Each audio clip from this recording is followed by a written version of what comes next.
Mukhang hindi daw talaga makakapuntos etong kampo ni Digong. Lalo na daw etong si Attorney Nicholas Kaufman.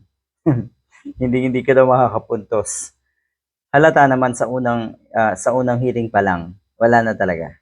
Yari. Kaya ngayon, aligaga etong mga nasa paligid ni Duterte para gumawa na naman ng panibagong kasinungalingan para sirain, i-discredit ang investigasyon or ang hearing.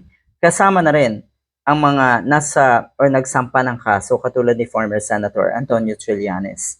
Ang sinasabi kasi ni Kaufman, ito tong mga speeches nga na itong si Digong noon, katulad ng pagsamba niya kay Hitler, di ba? Na kung ano ay magsaslaughter din siya, isaslaughter niya lahat ng mga drug addict daw dito sa atin or drug users. Ito daw lahat na ito ay mga bluster lang. Hindi naman daw ito talaga totoo. Hindi daw ito literal. Kasi ito daw ay para lang takutin ang mga kababayan natin para daw maging obedient sa batas. Para maging obedient, para maging uh, uh, lawful ang mga kababayan natin. So, ulitin ko pag ganyan ang sistema mo, pag ganyan ang way mo of making our citizens lawful or para maging maayos na tagasunod sa batas, hindi ka mabuting leader sa ganyang paraan. Yung pananakot ang gagawin mo.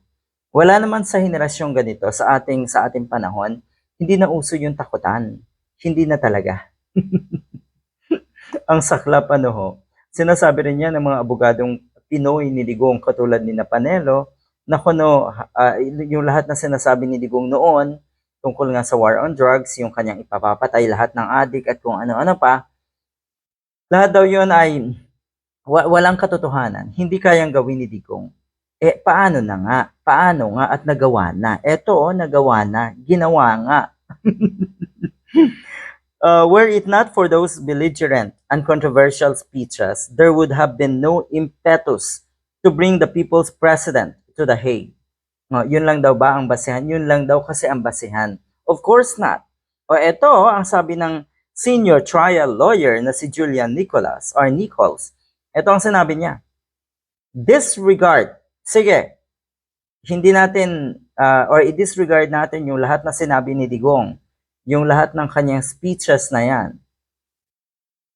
Pero, there is still ample evidence of substantial ground based on the other evidence which we put on our list. Ayan. Sobra-sobra pa ang ebidensya. Kayo ata, Mr. Kaufman, ngayon ang medyo kabado at aligaga dahil siguradong mapapahiya kayo.